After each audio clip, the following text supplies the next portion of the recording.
안녕하세요. 저는 의정부에 살고 있는 40대 중반 여자입니다. 이런 경험을 해본 적이 처음이라 사연을 신청하게 되었습니다.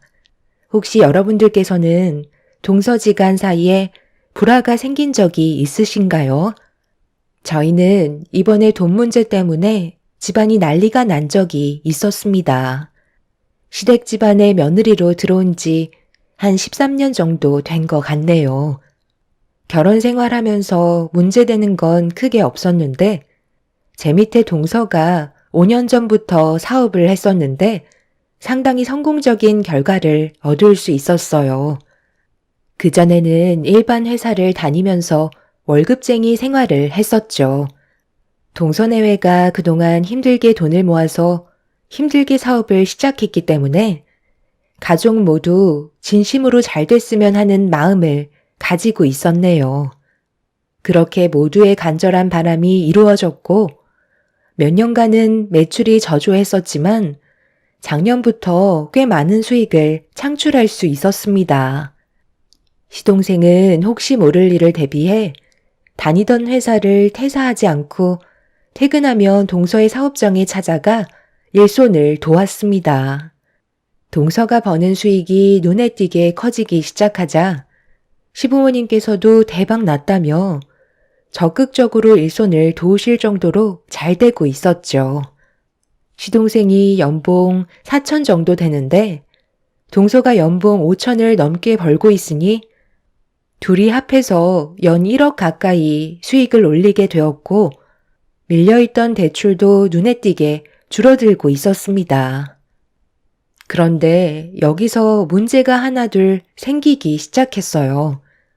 사업을 하기 전에는 연 2,500 정도 벌던 동서가 연 5천의 수익이 지속적으로 들어오게 되자 가족들을 대하는 태도에 변화가 생기게 되었죠. 이 정도야 뭐.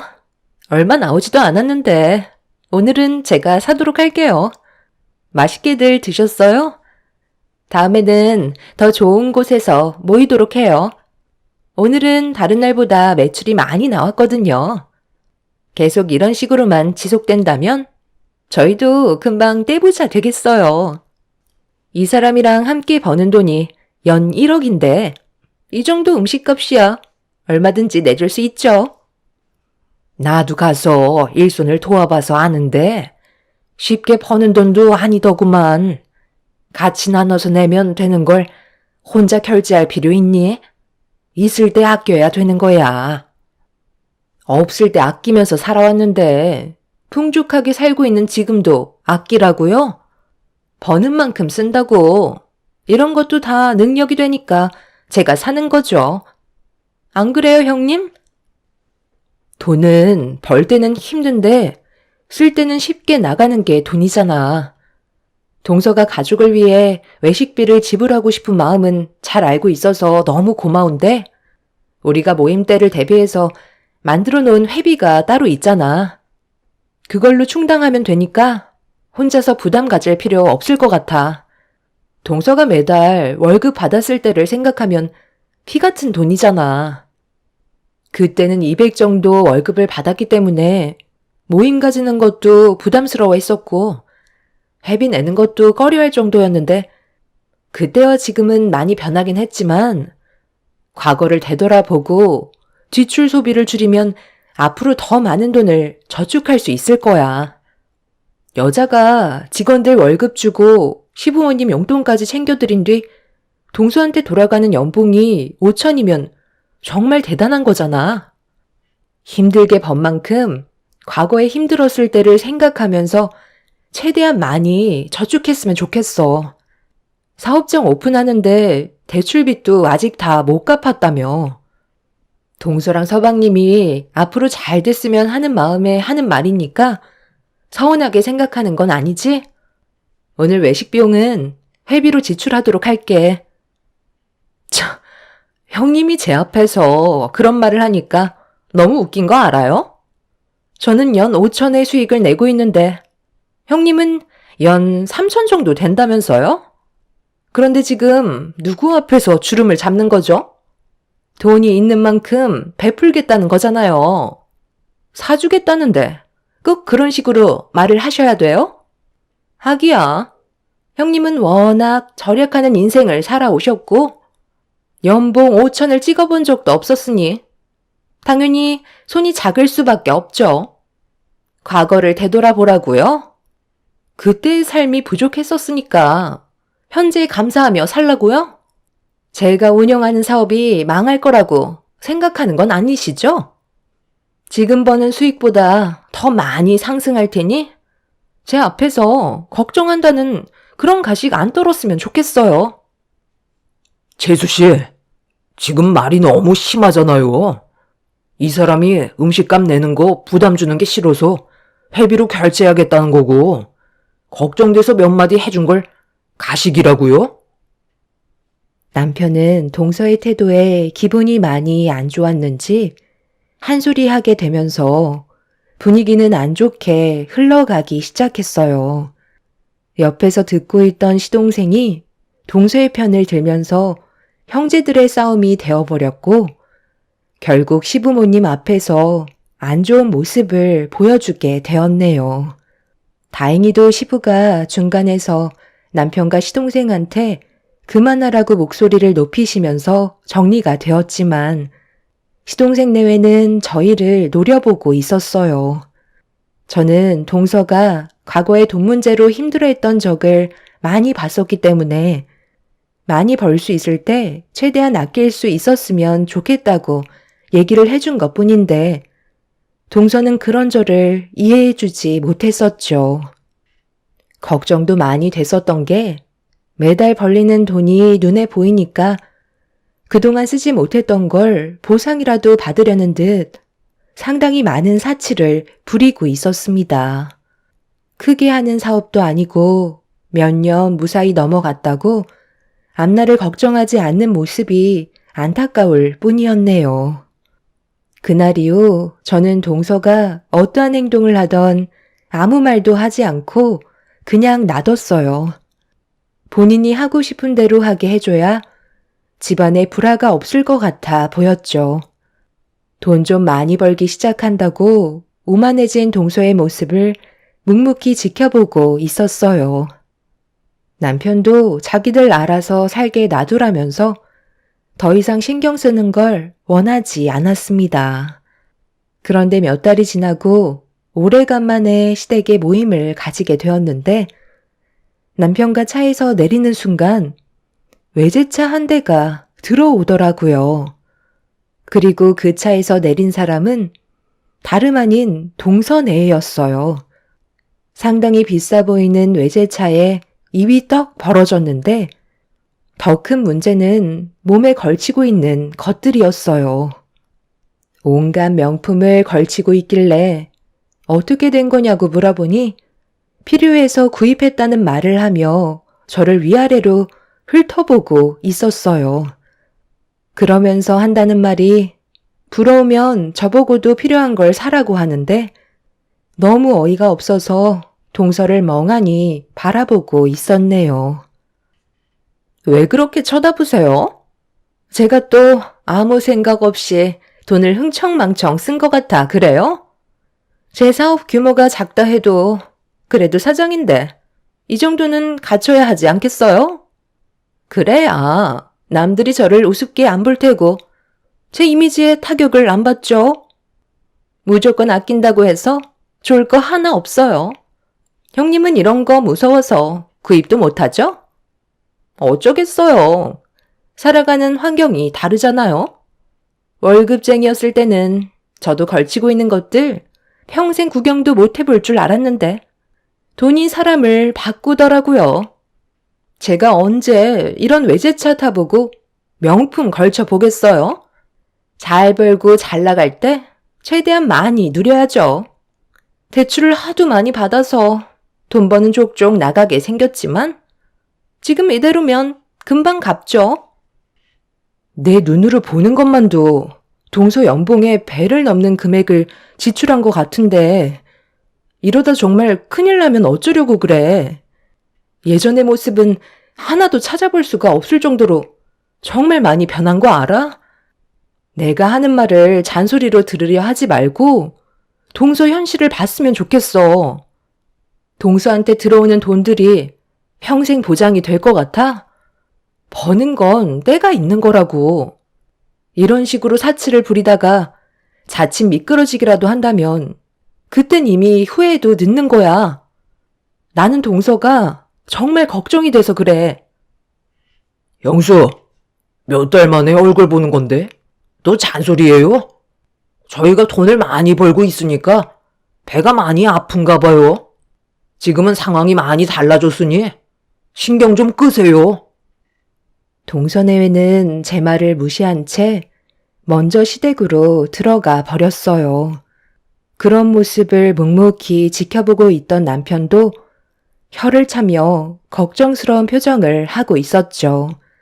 남편 말로는 1억이 넘는 외제차라는데 그걸 유지하려면 상당히 많은 돈이 들어가게 되고 거기에다가 매달 들어오는 돈을 믿고 상당히 많은 대출을 받았다는 걸 알게 됐으니 가족으로서 그냥 넘어갈 수는 없었어요.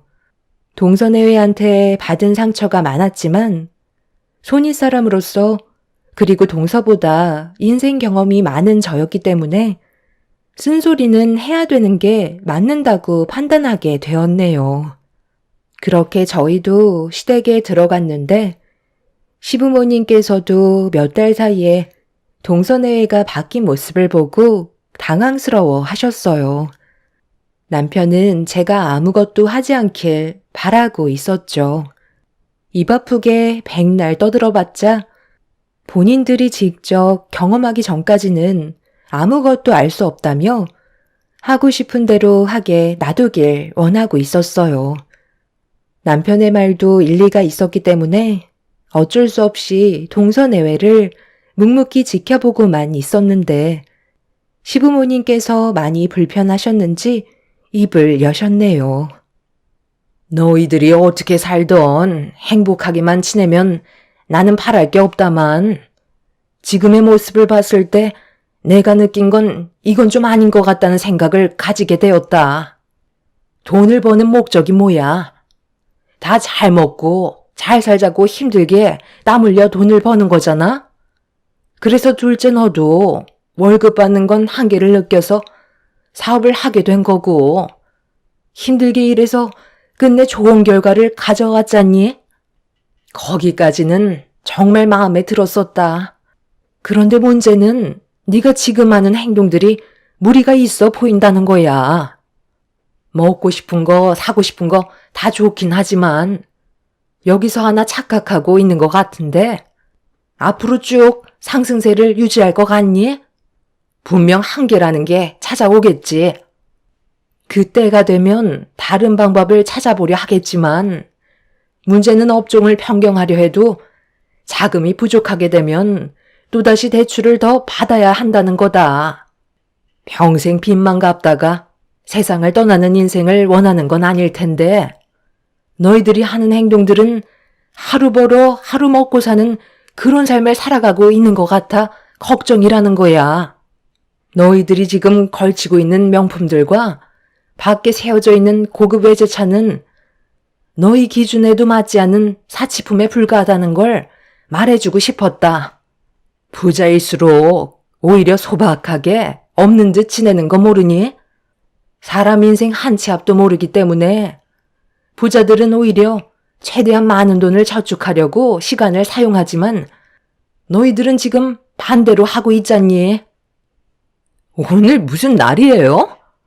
아니 오래간만에 얼굴 본 건데 왜 다들 지적만 하고 달라진 모습에는 좋은 말을 해주지 않는 거죠?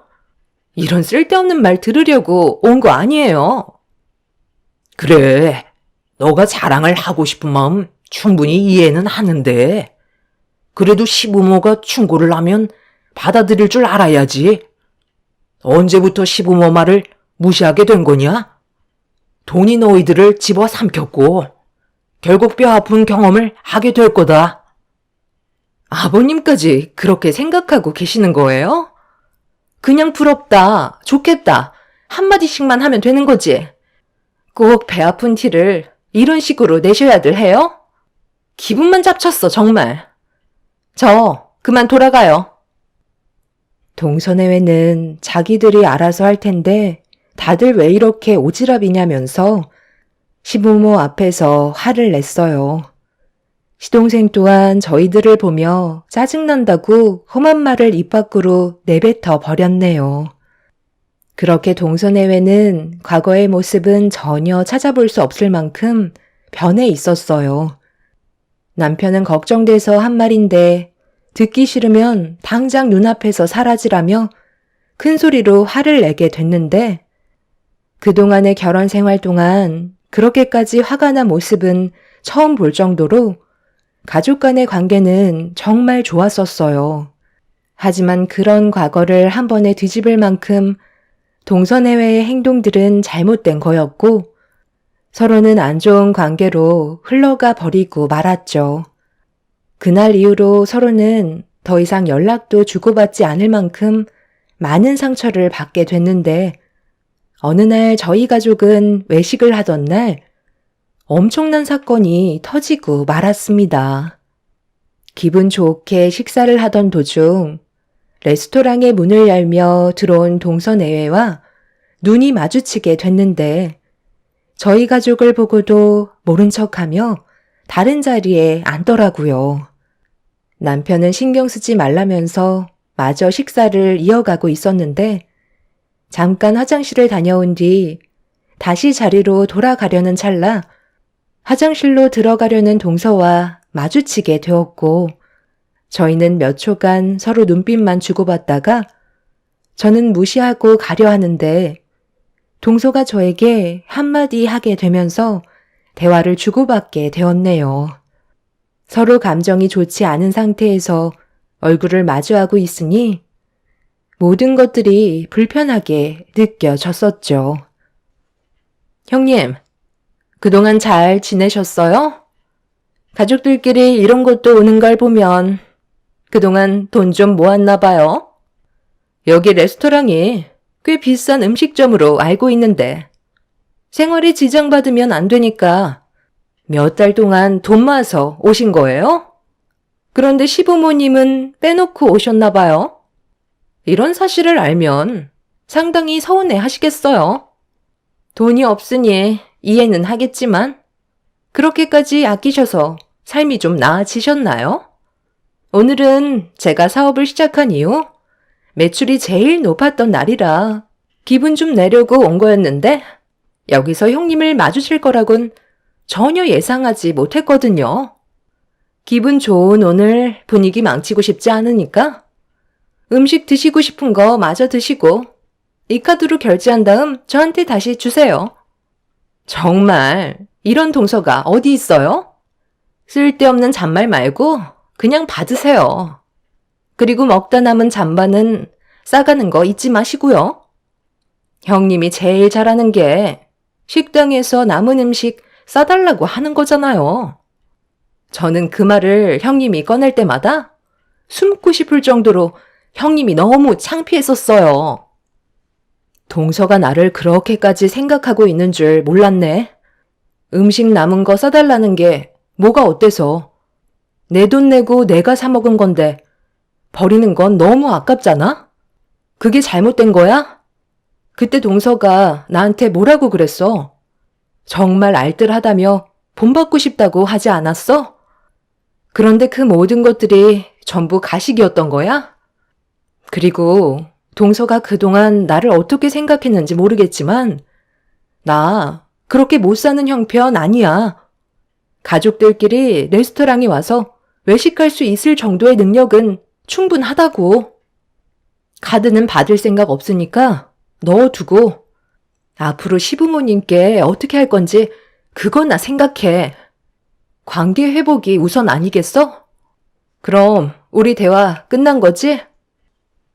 오늘도 온갖 착한 척은 형님 혼자 다 하네요. 꼴랑 연봉 3천 가지고 제 앞에서 큰 소리 치는 거예요? 번데기 앞에 주름 잡는 것도 아니고 그 정도 돈은 누워서도 번다고요. 정말 가짠지도 않아서. 동서는 착한 척하는 제가 꼴보기 싫다며 들고 있던 카드를 면전에 던지면서 얼굴에 맞게 되었어요. 손이 사람으로서 항상 좋은 모습만 보이려 노력했고 그동안 동서에게 많은 도움이 되어주려 노력을 했었는데 동서는 그런 저를 항상 안 잊고께 생각하고 있었다는 거에 너무 큰 실망을 하고 말았습니다. 저는 결국 참아왔던 분노를 터뜨리게 되면서 동서의 코를 납작하게 만들어버리게 되었네요. 그리고 제 말을 듣게 된 동서는 사색이 된 얼굴로 저를 바라봤어요. 무슨 말도 안 되는 소리를 하세요? 형님이 저보다 많이 번다고요? 지금까지 저한테 그런 말 한 적 한 번도 없었잖아요. 그만큼 버는데 이 꼴로 산다고요? 내 모습이 뭐가 어때서? 나는 지금의 삶에 충분히 만족하면서 지내고 있는데 돈이 많다고 그걸 무조건 드러내는 게 좋은 건 아니야.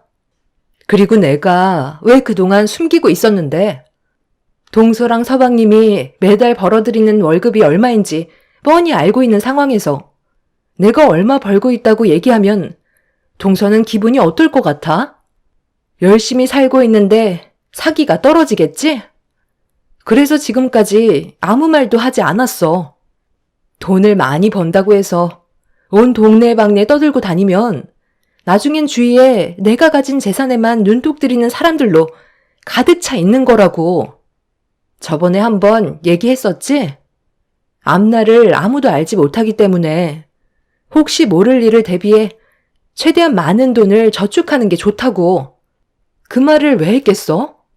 동서는 내가 그냥 일반 회사에서 월급 받고 있는 사무직으로 알고 있는데 나 또한 지금 현재 사업을 운영하고 있다고.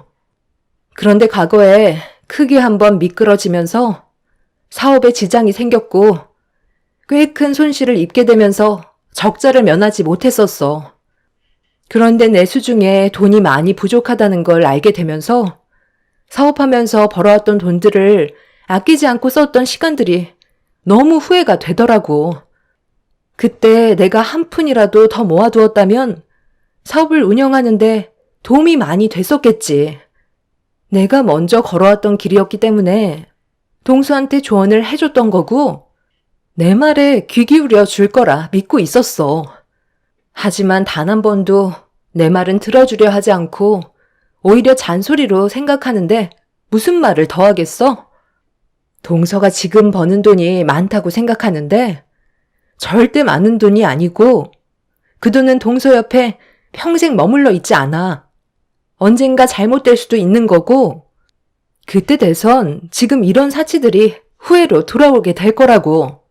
나는 오늘 이 시간 이후로 동수한테 어떠한 일이 찾아와 도움이 필요하게 된다 해도 절대로 도움 주는 일은 없을 거니까 그 잘난 맛에 사는 인생 멋지게 한번 살아봐.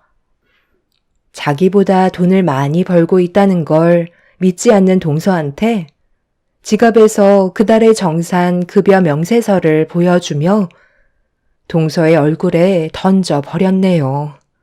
믿을 수 없다는 표정으로 바닥에 떨어져 있던 명세서를 주워들어 몇 번이나 확인을 하더니 동서는 시동생과 레스토랑을 급하게 빠져나갔습니다.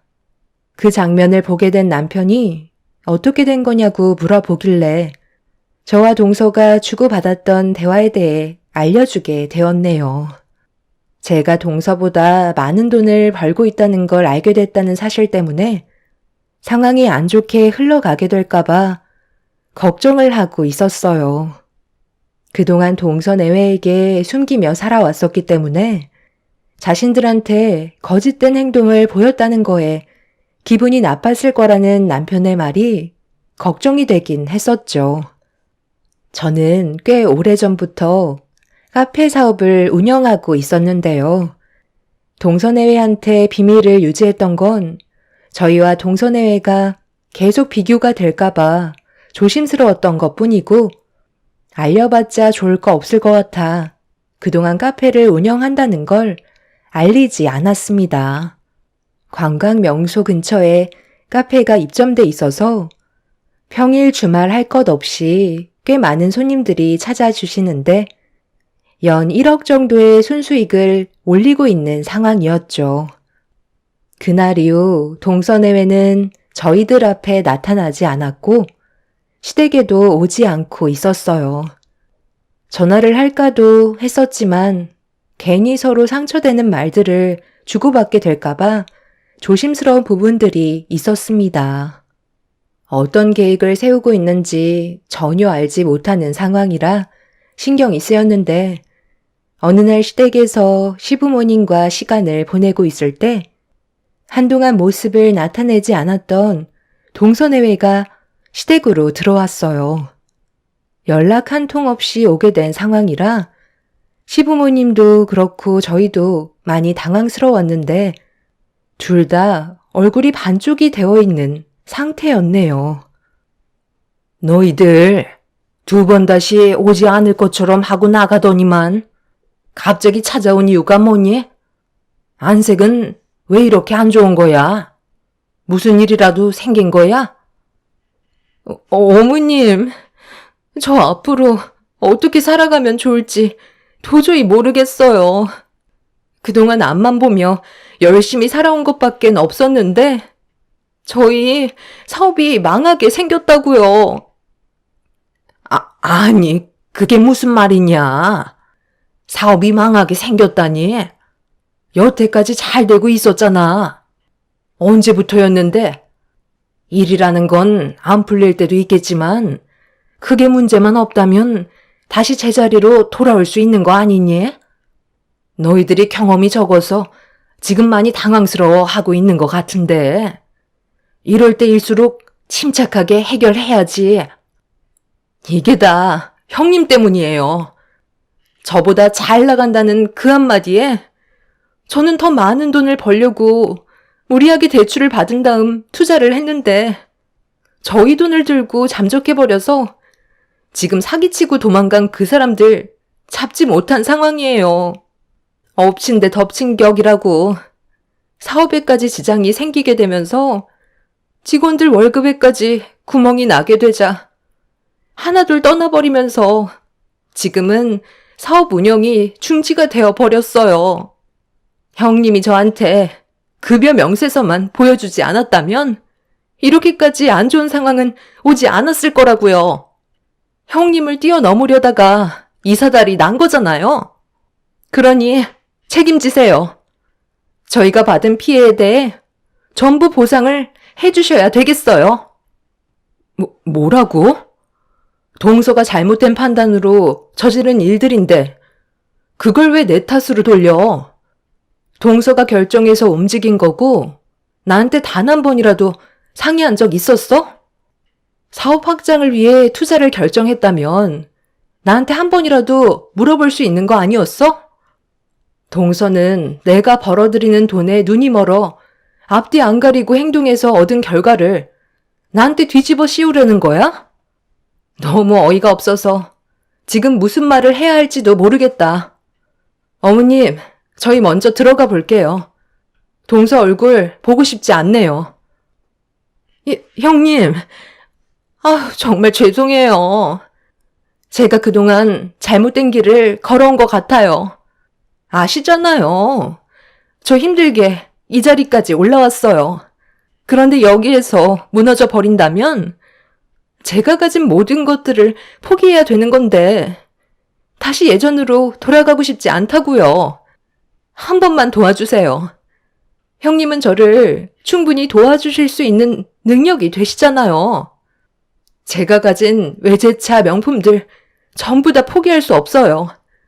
큰 집에서 살다가 다시 작은 집으로 돌아갈 수 없는 것처럼 지금의 삶을 잃게 된다면 저는 더 이상 살아갈 수 없게 되는 거라고요. 그러니 도와주세요. 제가 이렇게 무릎 꿇을게요. 지금 저한테는 자존심이고 뭐고 아무것도 남아있지 않아요. 돈이 없다면 저는 없는 거라고요. 형님이 도와주지 않는다면 제 인생은 여기서 끝이에요. 앞으로 제가 잘할 테니까 딱 한 번만 기회를 주세요. 그렇게 해주실 거죠? 동서는 과거의 삶으로 다시 돌아가고 싶지 않다며 저에게 손을 벌렸지만 옆에서 지켜보던 남편이 강하게 거부 의사를 밝혔어요. 시부모님한테도 그렇고 저희 부부한테 했던 행동들이 너무 큰 상처로 다가왔었기 때문에 그렇게 동서의 부탁을 들어주는데 많은 갈등을 하던 그때 시부께서 저에게 도와주지 말라며 한숨 돌리는 상황이 생겼을 때 또다시 가족을 무시하는 그런 모습이 나타나게 될 거라며 강하게 거부를 하셨습니다. 시모도 시부의 말을 따르는 게 좋을 것 같다면서 괜히 우리한테까지 지장이 생길까봐 동서내외를 도와주지 않는 게 좋을 것 같다는 의견을 내세우셨어요. 가족 모두가 한마음 한뜻이 되어버리자 눈물을 흘리던 동서가 표정이 확 바뀌었네요. 내가 뭘 얼마나 잘못했다고 도와주지 않겠다는 건데요? 가족이면 실수도 눈 감아줄 수 있는 거 아니에요? 돈 자랑 좀 하고 버는 만큼 쓴 게 그렇게 잘못된 거예요? 누가 이런 일이 올 줄 알았겠어요? 저도 미리 알았더라면 무리하게 대출까지 받으면서 사치 부리지 않았겠죠. 지금 사업이 무너지면 저희는 빚에 허덕이는 삶을 또다시 살아야 하기 때문에 구질구질한 인생으로 다시 돌아가고 싶지 않다고요. 그러니 당장 5억만 좀 땡겨주세요. 지금만 잘 넘어가면 그때 돌려드리면 되는 거 아니에요? 동서, 5억이 누구 집 개 이름이야? 그러게 내가 뭐라고 그랬어. 사업을 하다 보면 돌발 상황이 많이 생기기 때문에 항상 여유 자금을 비축해 놔야 한다고 했잖아. 그런데 동서는 내 말을 무시했고 땡전 한 푼 남겨두지 않은 채 서방님이랑 벌어들이는 돈을 전부 흥청망청 썼기 때문에 문제가 생겼을 때 대응을 하지 못한 거야. 나도 동서한테 받았던 상처들이 너무 크기도 했지만 돈 좀 벌었다고 해서 남들 무시하고 낮잡아 말하는 그런 안 좋은 모습을 봤기 때문에 동서를 도와주는 건 힘들 것 같아. 서방님도 똑같아요. 옆에서 문제가 있다는 걸 알면서도 눈 감아주고 오히려 편을 들어줬잖아요. 가족 모두가 동서의 행동에 대해 지적을 했는데 서방님은 잘하고 있다면서 안 좋은 방향으로 계속 끌고 갔으니 그에 따른 결과를 받아들여야 된다고 판단되네요. 그리고 지금의 상황에선 운영하던 사업을 정리하고 하루빨리 일자리를 구해 산처럼 쌓여있는 빚을 갚는 게 우선일 것 같아. 사업 운영하는데 계속 적자만 생긴다며. 경찰에 신고했으니 투자금을 가지고 잠적해버린 그 사람은 금방 붙잡히겠지. 끝내 도와주지 않겠다는 말을 하는 거네요. 그래요. 무슨 말인지 충분히 알아들었어요. 돈 받을 곳이 여기밖에 없는 줄 알아요? 저는 더 이상 당신들을 가족이라고 생각하지 않을 거고 2번 다시 찾아올 일도 없을 것 같네요. 이렇게 인연을 끊게 될지 몰랐는데 저를 내친 거에 대해 꼭 후회하게 만들 거예요. 동서는 도와주지 않는다고 시댁에서 한바탕 난리를 친 뒤 집으로 돌아갔습니다. 끝까지 자기가 뭘 잘못했는지 알지 못하는 동서가 하루빨리 정신 차리길 바랄 뿐입니다. 시간이 지나면 저희가 동서를 얼마나 걱정하고 있었는지 알게 될까요? 그날 이후 동서가 운영하던 사업은 무너지게 되었고 지금 현재 그동안 사치 부리며 즐기면서 쌓여왔던 대출빚을 갚고 있는 중이라고 하네요. 잘 나갈 때 초심을 잃지 말라고 하잖아요. 동서는 자기가 운영했던 사업이 평생 잘 될 거라 생각했겠지만 결국 모든 걸 잃게 되었고 오히려 없이 살았을 때보다 더 많은 빚에 쪼들려 허덕이며 살아가고 있네요. 시부모님께서는 한두 번 도와주면 한도 끝도 없다며 자신들이 알아서 하게 절대 도와주지 말라고 못을 박으셨어요. 남편도 시동생 행동에 대해 질려 버렸는지 도와줄 필요 없다면서 확실하게 선을 그은 상태입니다. 아무리 돈이 많다 해도 남들 앞에서 자랑하며 오만한 행동을 하는 건 잘못됐다고 생각해요. 오히려 자신의 재력을 과시하지 않고 소박하게 사는 게 더 행복한 삶을 꾸려갈 수 있는 것 같습니다. 그래야 제대로 된 사람들을 만날 수 있는 것 같아요. 여러분들께서도 너무 돈을 쫓아가기보단 가족들과 더 많은 시간과 추억을 함께 만들어 가시길 바랍니다. 제 사연 들어주신 분들, 오늘 하루 힘내시고 하시는 일 모두 순탄하게 이루어지시길 간절히 기원 드리겠습니다. 감사합니다. 안녕하세요. 저는 43살 결혼 10년 차 된 여자입니다. 처음에는 잘 몰랐는데 언제부터인가 시모가 저를 대하는 행동이 기분 나쁠 정도로 점점 심해져서 이건 정말 아니다 싶어 인연을 끊게 되었습니다. 사람이 살면서 모든 걸 갖추고 살 수는 없는 건데 왜 이렇게까지 비교를 당해야 하는 건지 정말 모르겠네요.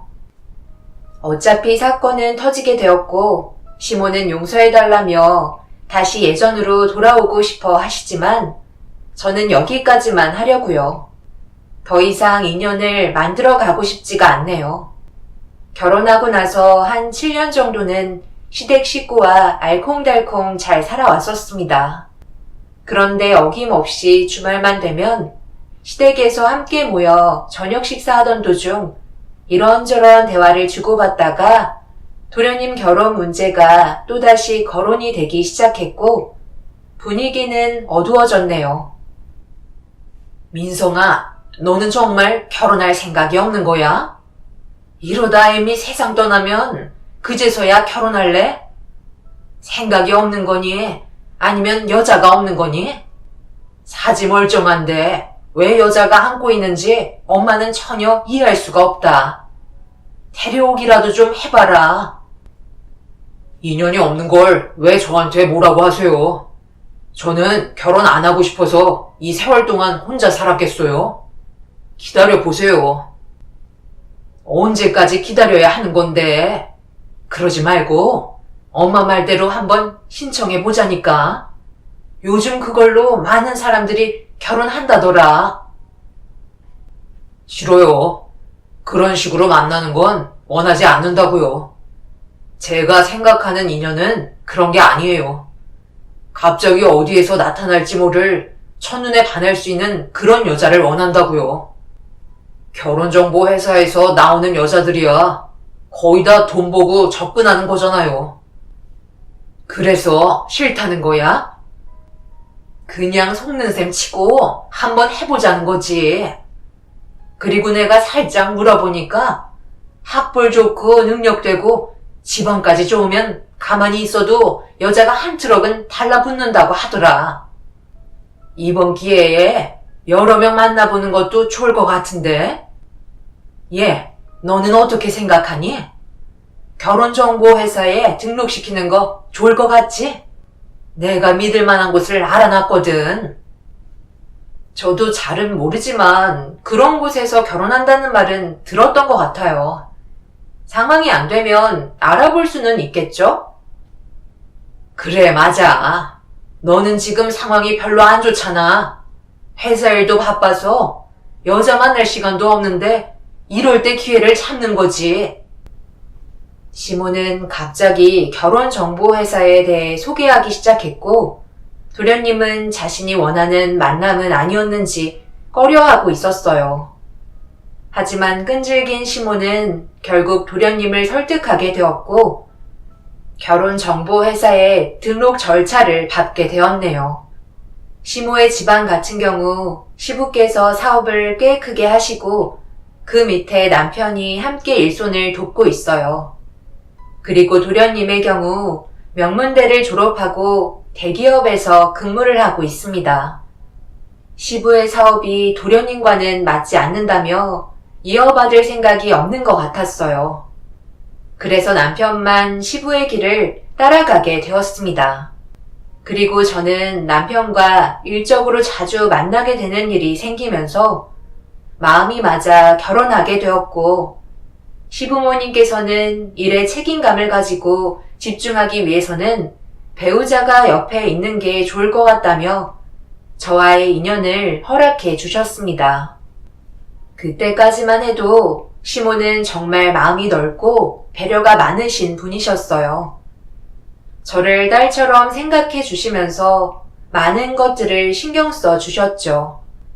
그렇게 결혼 생활하는 동안 정말 행복했고 세상을 다 가진 것 마냥 즐거운 인생을 보내고 있었습니다. 하지만 결혼회사 정보 업체에 도련님을 등록하면서부터 문제가 조금씩 생기기 시작했어요. 제가 남편과 결혼했을 때 나이가 32 정도 됐었는데 시모가 다른 여자들의 능력과 집안들을 보게 되면서부터 저에 대해 조금씩 불만을 늘어놓기 시작하더라고요. 잘 지내고 있다가 다시 모이게 된 주말에 시모의 알 수 없는 말들이 식사 분위기를 망쳤네요. 애미야, 내가 최근에 민성이랑 결혼정보 업체에 등록하고 왔잖아. 그리고 조건이 비슷한 여자들을 쫙 소개받았는데 글쎄 너보다 젊은 여자들이 수두룩하게 나오더라고. 거기에다가 능력도 좋고 지원까지 부족할 게 없으니 그나들은 왜 진작에 이런 데서 알아봐주지 않았는지 후회가 되더라니까. 보니까 점수 500점이 만점이던데 애미 너는 점수가 어떤지 확인해보니까 239점인가 하더라고. 그래서 만점 기준으로 몇 점 정도 되냐고 물어보니 글쎄 50점도 아닌 빵점이라고 얘기하더라. 너무 충격을 받아서 왜 빵점이냐고 물어보니까 결혼했을 당시의 기준으로 나이가 32살이었는데 남자들이 제일 선호하는 게 나이가 어린 신부감을 원하기 때문에 32살 정도 되는 여자들은 50점을 깎고 들어간다고 하더라. 그런데 능력 좋은 여자는 또 그게 아니라네. 하지만 에미너는 그때 당시 그냥 비서일만 하고 있었고 집안도 그저 그렇고 대학도 들어본 적 없는 2년제 나와서 그런지 점수를 주려 해도 데려갈 수 있을 만한 남자가 없다고 빵점을 줬더라고.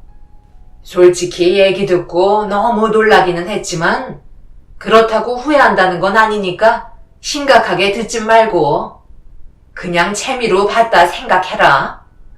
에미 너는 지금 집안일도 잘하고 며느리 역할 잘하고 있잖아. 그리고 우리 아들 여기까지 이끌어줬고 그냥 그때는 왜 이런 걸 몰랐을까 했다는 거지. 에미가 싫다는 거 전혀 아니다. 그런데 내 큰 아들을 등록하니까 만점 나오더라고. 어머니, 좀 그만하세요. 이런 말씀 하실 거면 그런 곳에서 민송이랑 결혼시킬 여자 알아볼 생각도 하지 마세요. 조건이 좋은 여자일수록 이것저것 따지기 때문에 성격이 얼마나 안 좋은지 알아요? 그리고 왜 그때랑 지금이랑 비교를 하는 건데요? 하준 엄마를 제 기준으로 맞추는 게 아니라 왜 어머니랑 정보 업체 기준으로 맞추는 건데요? 사람 함부로 판단하는 거 아니에요.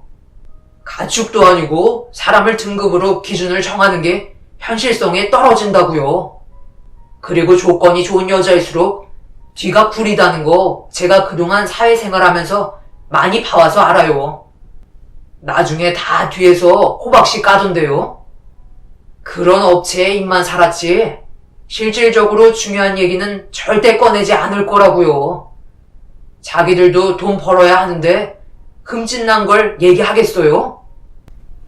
시모는 남편의 한마디에 입을 꾹 닫으셨고 시부 또한 그런 곳에서 알아보는 여자는 조심해야 한다며 남편의 편을 들어주셨습니다. 시모는 얼굴이 붉어지셔서는 무언가 불만이 가득해 보이셨고 그때부터 조금씩 시모와 틀어지기 시작했어요. 그리고 도련님은 업체 측에서 소개해주는 여자들과 만남을 가지면서 결혼할 만한 여자를 찾고 있었습니다. 남편도 그렇고 저 또한 불안한 건 마찬가지였어요. 사람 인연이라는 게 한두 번 만나봐서는 절대 알 수 없기 때문에 진지하게 서로를 알아가는 게 중요한데, 업체에 등록하고 결혼을 서두르는 사람들은 대부분 시간이 없고 급한 사람들이라 잠깐 만난 감정으로 상대방과 잘 맞을 것 같은지 파악을 해야 하기 때문에 분명 여러 가지 문제점들이 생길 것 같았어요. 하지만 시모는 이것저것 가릴 처지가 아니라고 생각하셨는지 저희가 걱정하고 있는 부분에 대해서 설명을 해드렸지만 들으려 하시지 않았어요. 그렇게 몇 달의 시간이 흐른 뒤 도련님이 마음에 드는 여자를 선택했는지 시모와 단둘이 결혼 얘기를 주고받는 듯 보였고, 모두가 모인 주말에 한 여자가 초인종을 눌렀습니다. 그리고 시모는 급하게 현관문을 열어주며 새로 한 식구가 될 며느리라고 소개를 해주셨네요. 처음 보게 된 정보업체에 등록한 여자를 머리끝부터 발끝까지 훑어보면서 어떤 사람인지 지켜보기 위해 약간 경계를 하며 상황을 주시했고, 도련님과 시모는 인사하러 들어온 여자와 몇 번 만났었는지 친근하게 대해주고 있었습니다. 그렇게 한자리에 모두가 모여 식사를 하면서 여자가 주도권을 잡으며 대화를 이어나갔어요. 저도 여기 업체에 등록하고 나서부터 연락이 얼마나 많이 오던지 하루가 모를 정도로 스케줄이 잡힌다니까요. 정말 별의별 사람 다 있어요. 저번에는 저보다 15살이 넘게 차이나는 아저씨랑 한 번 만난 적이 있었는데요. 하도 외로워 보이길래 그냥 자리에서 일어나는 건 예의가 아닌 것 같아 잠깐 분위기나 맞춰주고 말동무 좀 해줬는데, 글쎄 그 아저씨가 죽도록 따라다녀서 한동안 얼마나 힘들었었는데요. 돈만 많다고 해서 뭐든지 다 자기가 가질 수 있다고 생각했나 봐요. 정말 업체에 처음 겪어보는 사람이 어찌나 많던지, 왜 결혼 못하는지 알 수 있을 것 같아요. 정말 다행인 건 그래도 민성씨 만나서 더 이상 업체 전화 안 받아도 돼서 얼마나 편한데요. 저희 부모님께서도 민성씨 얼마나 마음에 들어 하시는데요. 저는 그 모습을 바라보면서 명문대를 나온 게 맞나 싶을 정도로 상태가 좋아 보이지는 않았어요. 그래서 남편과 따로 방에 들어가 대화를 주고받으면서 도련님이 저 여자와 결혼하는 게 맞는 건지 진지하게 대화를 주고받으면서 남편도 저와 같은 생각이길래 도련님을 따로 불렀습니다. 그리고 진지하게 다시 물어봤어요. 정말 저 여자가 마음에 들어서 결혼할 거냐고. 한치의 망설임도 없이 고개를 끄덕이며 최대한 서둘러 결혼하고 싶다는 말을 듣게 되었었네요. 정말 진지하게 꽤 오랜 시간 만나보고 결혼을 생각해야 하지 않냐고 물어보니 여자 측 부모님께서도 급하게 결혼을 서두른다며 나이를 먹어갈수록 정보업체에서 정한 기준의 점수에서 점점 내려가기 때문에 좋은 조건의 남자와 만났을 때 서둘러 결혼하는 게 좋은 거라고 얘기하셨답니다.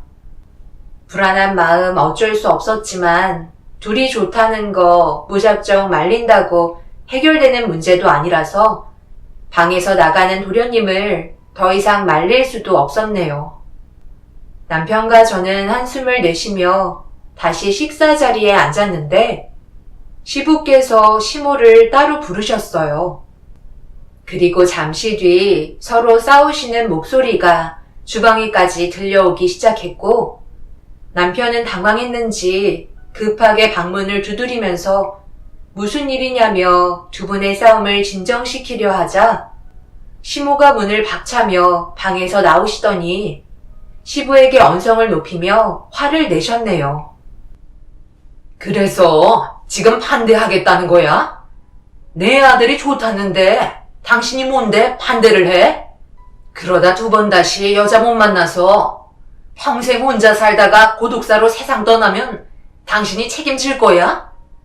결혼하고 지지고 볶든 이혼을 하든 그건 본인들이 알아서 해결해야 될 문제인데 그걸 지금 이렇게 중요한 자리에서 기분 더러워지게 방으로 데려가서 말을 해야 돼?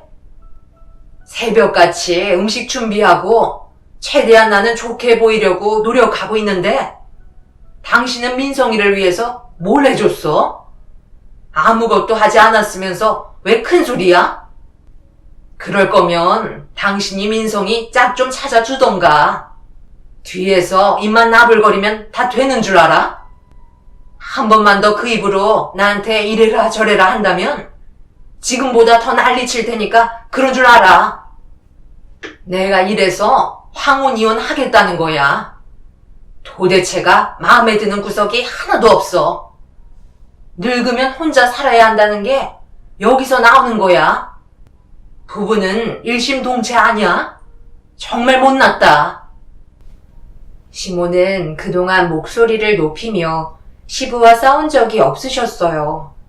하지만 그날은 저희 모두를 당황시킬 정도로 시모의 목소리가 높았고 그동안의 불만들이 많이 쌓였었는지 화를 억누르지 못하셨어요. 인사를 왔던 여자도 시모의 모습에 당황스러웠는지 어색하게 서서 시부모님의 싸우는 모습을 지켜보고 있었습니다.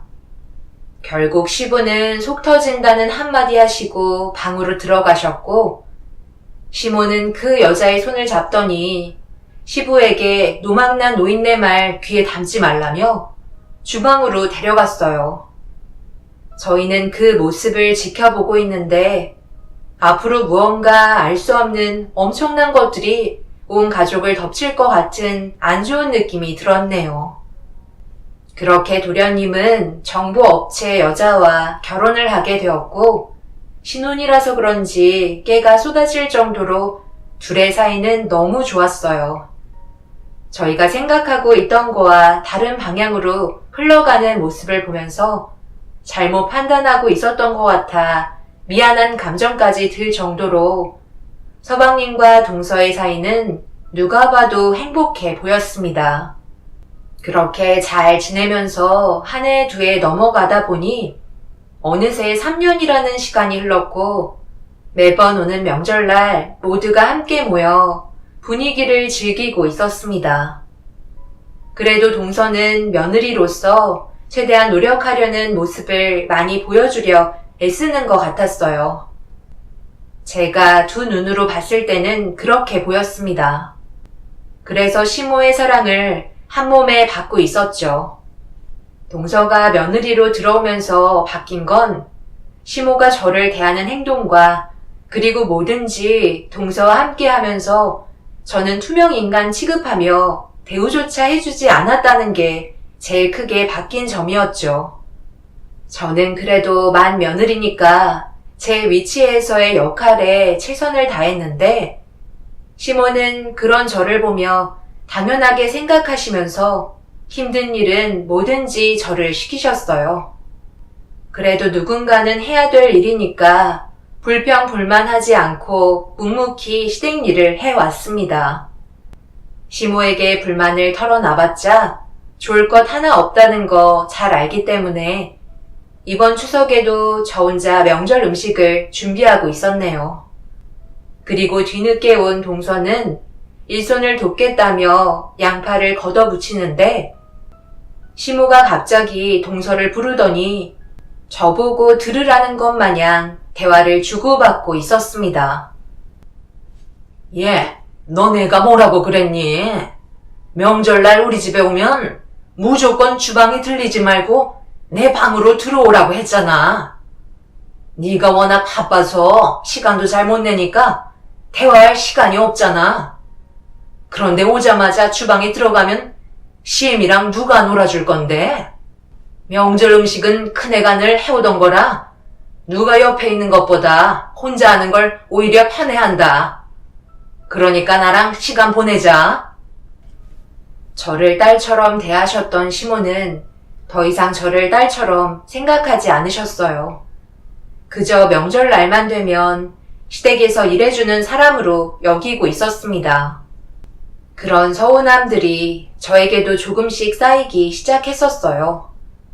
그런데 시모와 한참 동안 대화 나누던 동서가 방에서 나오더니 주방 쪽으로 천천히 걸어오면서 전을 부치고 있던 저에게 다가와 일손을 도와주며 이해할 수 없는 말을 늘어놓기 시작했고, 저에게 뭘 원하는 건지 몰라 직설적으로 동서한테 할 말이 뭐냐며 정색하며 대화를 이어나갔네요.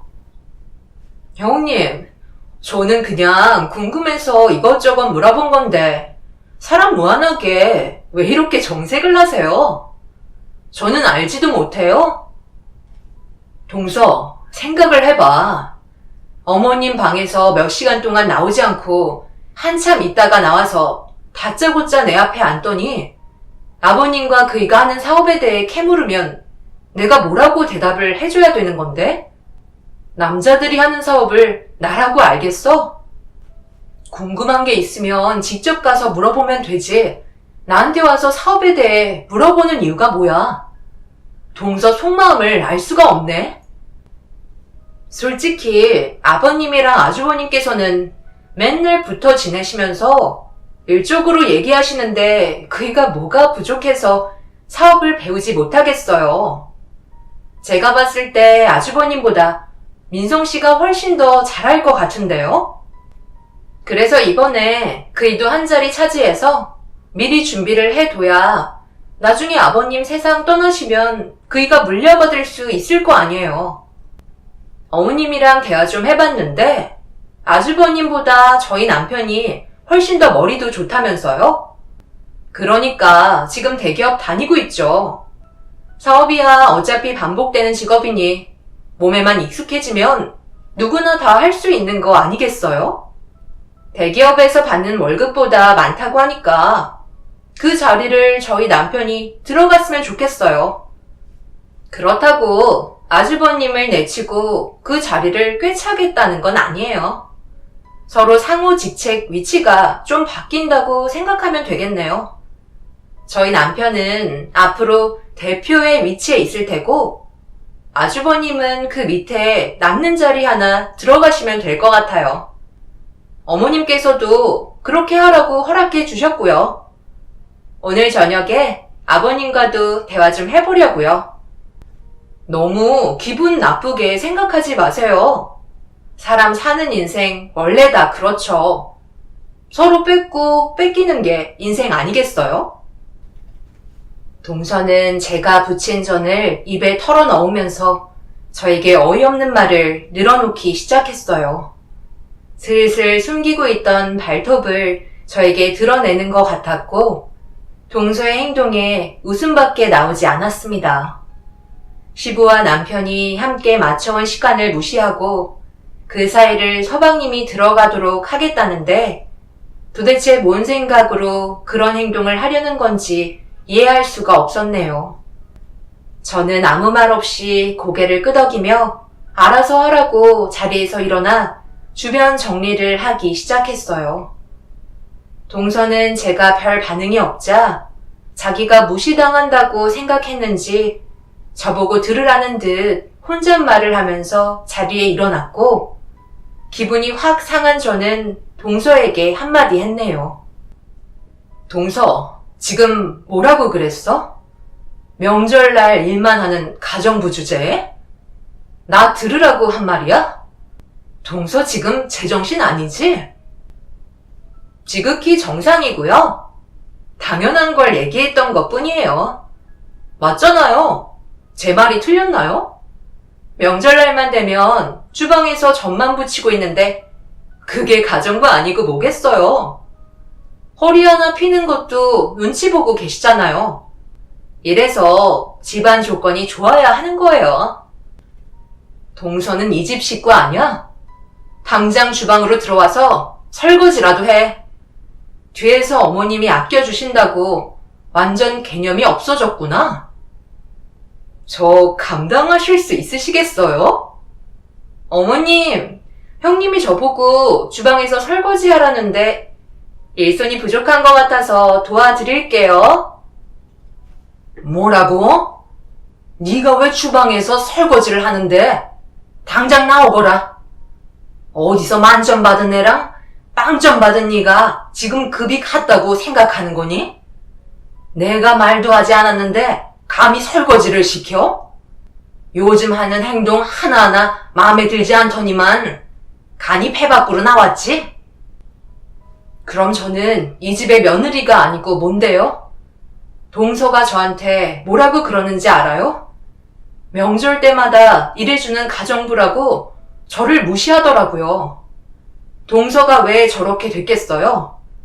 어머님께서 하도 감싸고 도시니까 저를 무시해도 된다고 생각하는 거 아닌가요? 오늘 이 시간 이후부터 빵점 받은 저는 며느리 하지 않을 테니 만점 받은 동서만 끼고 살아보세요.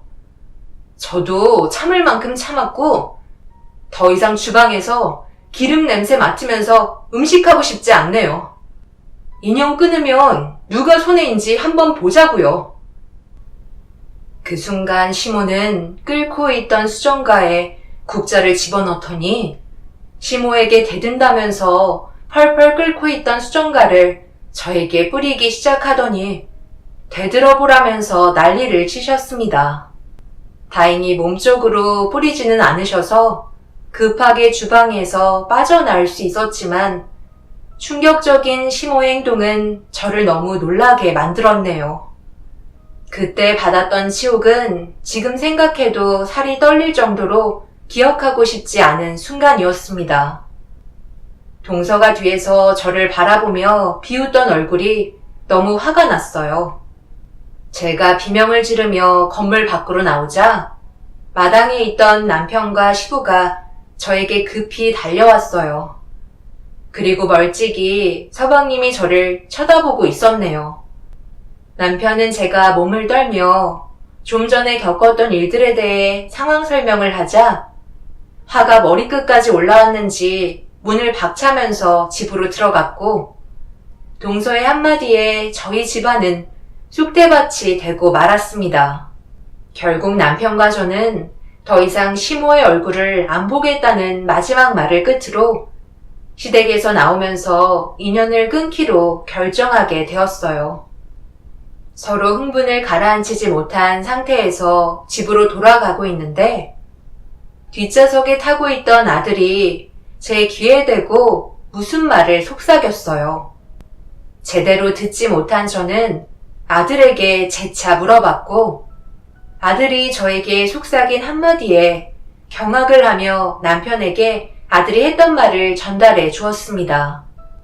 남편은 아들의 말에 충격을 받았는지 몇 번이고 계속해서 똑같은 말을 반복해서 들었어요. 확실하게 들었다는 아들의 진실된 말에 집으로 돌아온 이후 남편은 동서의 뒤를 조사하기 시작했고 얼마 지나지 않아 충격적인 사진 한 장을 받아볼 수 있었습니다. 제 아들의 결정적인 한마디가 아니었다면 저희 가족 모두가 동서에게 평생 속으면서 살아왔을 거라 생각하니 너무 소름이 돋고 끔찍했어요. 남편은 더 이상 지체할 수 없다고 생각했는지 모두를 한자리에 모았고 저희에게 화가 잔뜩 올라있던 시모는 무슨 말이 하고 싶은 거냐고 언성을 높이셨어요. 그래서 테이블 위에 남편이 조사했던 증거물들을 올려놨습니다. 하준이의 결정적인 한마디 때문에 혹시나 해서 재수씨의 뒤를 좀 밟아봤는데요. 말도 안 되는 사실을 숨기고 있었네요. 몇 달 전에 모두가 한자리에 모여서 술을 마시고 있었잖아요. 그날따라 재수씨가 술이 좀 과한가 싶었는데 화장실에도 많이 왔다 갔다 했었죠. 정신을 못 차릴 정도로 많이 먹은 상태라 제 아들이 화장실을 가려다가 재수씨와 마주쳤고 하준이를 바라보면서 뭐라고 하는 것 같아 보였지만 대수롭지 않게 넘겼었는데 얼마 전에 저희랑 안 좋은 상태로 돌아갔을 때 제 아들이 차에서 그러더라고요. 제 아들보다 큰 아들이 있다고.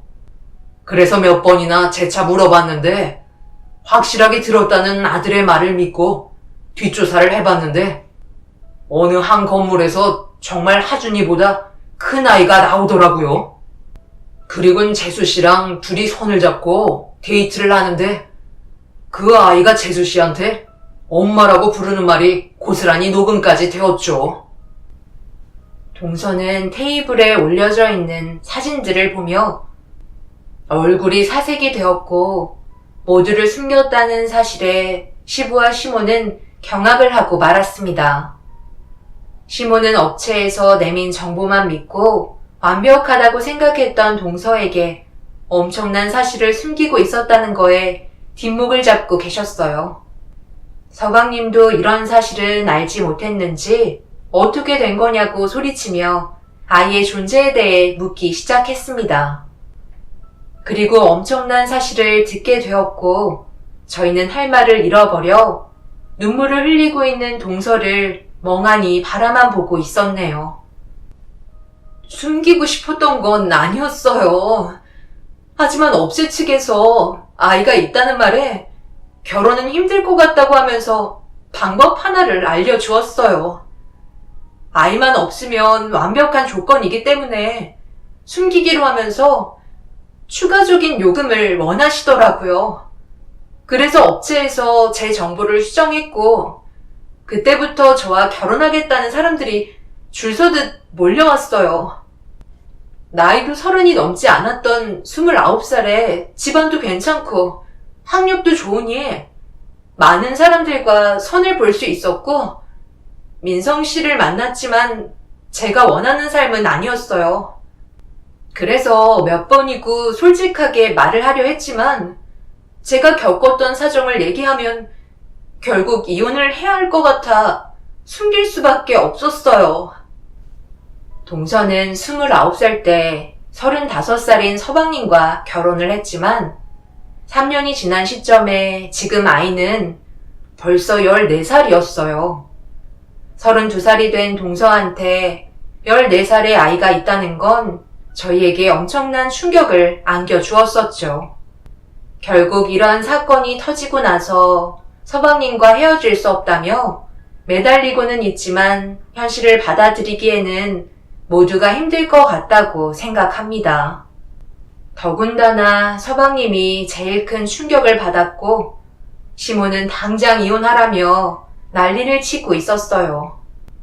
저는 동서에게 왜 이렇게까지 하면서 결혼을 했냐고 물어보니 아이한테 아빠라는 존재가 그동안 없었기 때문에 좋은 아빠를 만들어주고 싶었고 그래서 부모님과 함께 능력 좋은 남자를 알아보다가 서방님을 만났다고 하네요.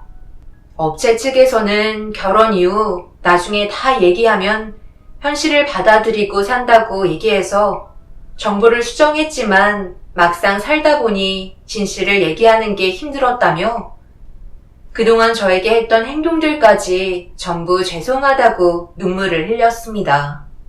결국 서방님은 동서와의 이혼을 결정했고 이혼 소송을 한 상태입니다. 그리고 시모는 다시 동서가 없었을 때처럼 저에게 잘 해주시려 전화도 자주 하면서 살갑게 행동하시네요. 그동안 저에게 했던 행동들과 차별이 없었던 일처럼 된다고 생각하시는지 아무렇지도 않은 척 넘어가시려는 게 어이가 없습니다. 저는 절대 시모와의 인연을 더 이상 만들지 않을 거고 앞으로 얼굴조차 보고 싶지 않습니다.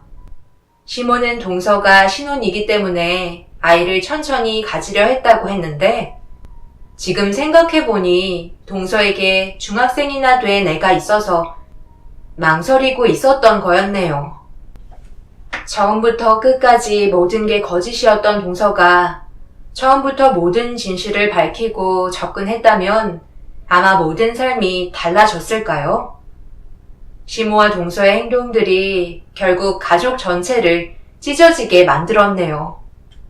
그리고 시부는 시모가 저에게 펄펄 끓고 있던 수정가를 뿌렸다는 거에 화가 나셨는지 시모가 그토록 원하시던 황혼 이혼을 하게 되실 것 같습니다. 시부는 한번 결정한 건 절대 꺾지 않으시는 분이시기 때문에 결과는 돌이킬 수 없을 것 같네요. 한 사람으로 인해 온 가족이 피해를 입었습니다. 그리고 서방님은 현재 업체에게 소송을 걸은 상태이지만 이제 와서 그게 무슨 소용이겠어요. 참 안타까울 뿐입니다. 여러분들께서는 저희 가족의 사연을 통해 피해 보시는 분들이 없으셨으면 좋겠습니다. 감사합니다. 안녕하세요. 저는 아들, 딸 둘을 키우고 있는 나이 50의 가장입니다. 올해도 몇 달 남지 않았고 최근까지 정신없이 마무리 작업을 끝내고 지금은 어느 정도 여유를 찾게 돼서 차 한잔 할 수 있는 시간은 만들 수 있게 되었네요. 제가 여기에 글을 쓰게 된 이유는 오래간만에 반가운 사람이 찾아왔고 여러 가지 대화를 주고받으며 좋은 시간을 보냈습니다. 항상 만날 때마다 저에게 감사함을 표하고 있지만 지금 현재는 제가 감사하게 생각하며 좋은 관계를 유지하고 있네요. 어쩌면 스쳐 지나갔을 인연일지 모르지만 그때를 지나치지 않았기에 지금의 제가 있는 것 같아요. 지금으로부터 8년 전 살이 찢겨 나갈 정도로 칼바람이 불던 늦은 새벽의 겨울날 사업으로 망한 빚을 최대한 빨리 갚기 위해 잠잘 시간 쪼개가며 대리운전 뛰고 서둘러 집으로 들어가던 도중 어디선가 아이의 울음소리가 제 귀에 들리기 시작했어요. 당연히 부모가 곁에 있을 거라 생각하며 제 갈 길을 가려고 했었죠. 저를 애타게 기다리다가 지쳐 잠이 들었을 가족의 얼굴을 보려고 서둘러 가려 했는데 아이의 울음이 멈추지 않길래 집으로 향하던 걸음을 멈추게 되었고 고개를 돌려 울음소리가 들리는 방향으로 저도 모르게 이끌리고 말았습니다. 그렇게 천천히 상황을 살피던 순간 경악을 하게 되었고 공원 하단 뒤에 몸을 숨긴 채 쓰러져 있는 처자를 발견할 수 있었습니다. 급한 마음에 일단 흔들어 깨웠지만 정신을 잃은 듯 미동조차 없었고 입술은 파랗게 변해 있는 상태였어요. 그리고 그녀의 품속에 이제 막 태어난 아이가 엄마 품속에서 울고 있었습니다. 그날이 제일 추운 날씨였는데 그녀는 제대로 걸친 옷도 없었고 신발도 신지 않은 상태였어요. 일단 급하게 구조대에 신고를 한 뒤에 제가 입고 있던 옷과 신발을 벗어 그녀에게 덮어주었고 울고 있는 아이를 제품에 안은 뒤 구조대의 지시대로 몸을 녹일 수 있는 건물 안으로 그녀를 업고 편의점에 들어갔어요. 그리고 온장고에 있던 따뜻한 음료를 전부 다 꺼내어 제 옷을 걸치고 있던 주머니에 몇 개 넣은 뒤 놀란 편의점 직원은 담요를 가져오길래 그 안에 따뜻한 음료를 한데 모아 그녀의 몸에 밀착시켜 최대한 열을 올리기 위해 노력했어요. 얼마나 오랫동안 그곳에 몸을 숨기고 있었는지는 모르겠지만 시루라기만 걸친 여자는 동사 직전까지 온 것 같았죠. 그리고 잠시 뒤 구조대의 도움으로 응급실로 향하게 되었고 목적지의 병원을 확인한 뒤에 온장고에 꺼내었던 음료값을 계산한 뒤에 급히 병원으로 향하게 되었습니다. 그녀도 걱정이었지만 아이 또한 상태가 안 좋았기 때문에 가족이 올 때까지 자리를 지켜줘야만 할 것 같았어요. 그렇게 병원에 도착한 다음 그녀와 아이가 보살핌을 받고 있던 병실에 들어가 가족이 올 때까지 옆자리를 살펴주었습니다. 그런데 신원을 확인할 수 있는 물건들이 하나도 없었는지 그녀가 정신을 차릴 때까지 기다려야만 했어요. 그래야 보호자와도 연락이 닿을 수 있을 것 같다는 말을 담당 간호사에게 전해 들었어요. 어쩔 수 없이 자고 있을 아내에게 현재의 상황과 병원을 알린 뒤 그녀가 정신을 차릴 때까지 기다리고 있었어요. 무슨 이유 때문인지 알 수 없었지만 가정에 문제가 있을지도 모른다는 생각이 머릿속에서 떠나지 않았어요. 그리고 몇 시간 뒤에 쓰러졌던 여자는 정신을 차렸고 힘겹게 눈을 뜨더니 잠시 주위를 살피다가 품에 아이가 없다는 걸 느끼게 되었는지 주변을 둘러보면서 아이를 찾기 시작했어요. 저는 침착하게 좀 전의 상황을 설명해 나가며 아이는 따로 보살핌을 받고 있다고 그녀를 진정시켜 주었습니다. 그제서야 자신이 어떤 상황이었는지 알게 된 것 같아 보였죠. 저는 간호사를 찾아가 환자가 깨어나서 아이를 찾는다고 얘기해 주고 있는데 갑자기 어떤 노인이랑 한 남자가 흥분을 가라앉히지 못한 채 걸어오고 있었고 병실의 환자 이름을 한번 확인한 뒤에 문을 박차며 들어갔어요. 네가 여기로 피신한다고 해서 내가 모를 거라 생각한 거야? 내 주변에 얼마나 많은 눈과 귀가 있는지 알아? 아이는 어쨌어? 빨리 얘기 안 해? 우리 아이 어떻게 됐냐고? 당신이 입 다물고 있다고 해서 달라지는 게 있을 것 같아? 여기 담당 간호사 어디 있어? 저기요, 누구신데 병실에서 소란을 피우시는 거죠? 제가 새벽에 쓰러져 있는 이 여성분을 어제 병원으로 데리고 왔는데요. 그래서 어쩌라는 거야? 내가 도움을 달라고 부탁했어? 왜 시키지도 않은 짓을 하는 건데?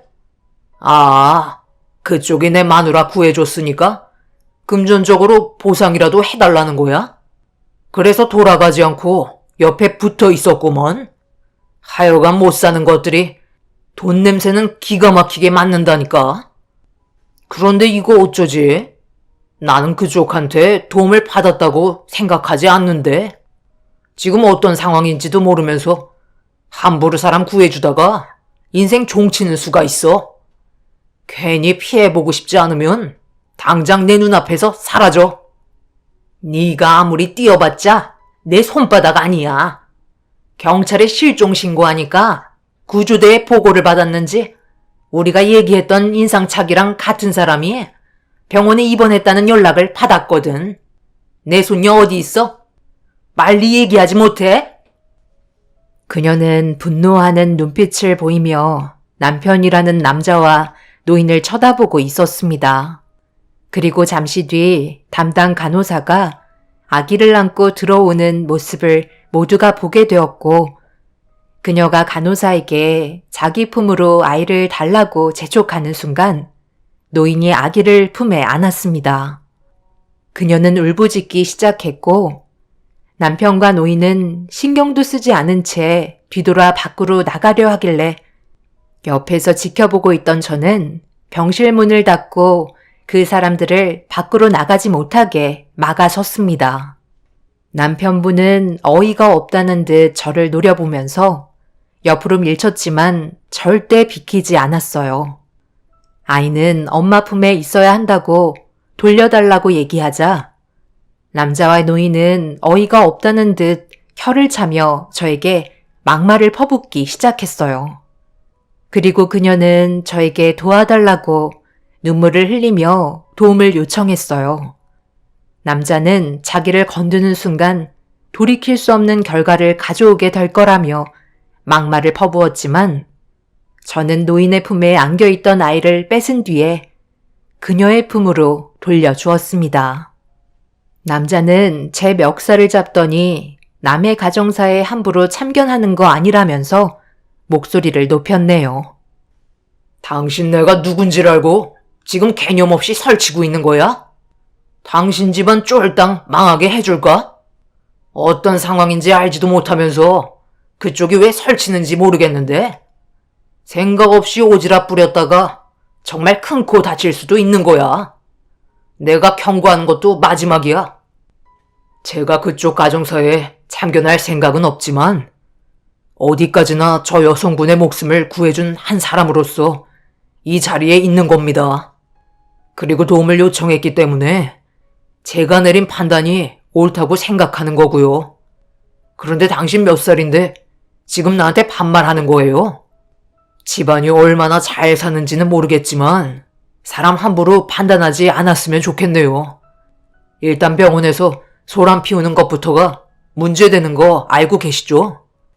이 여성분이 지금 환자로 있는 만큼 보호를 받아야 되는 건 당연한 거고, 아이는 엄마 품에 있어야 되는 게 맞는 거니, 제가 옳다고 생각한 대로 움직이겠습니다. 지금 이 상황은 누가 봐도 그쪽 분들은 보호자로 보이지가 않네요. 일단 경찰에 신고부터 하고 왜 이런 사태가 벌어졌는지부터 확인을 해봐야 할 것 같네요.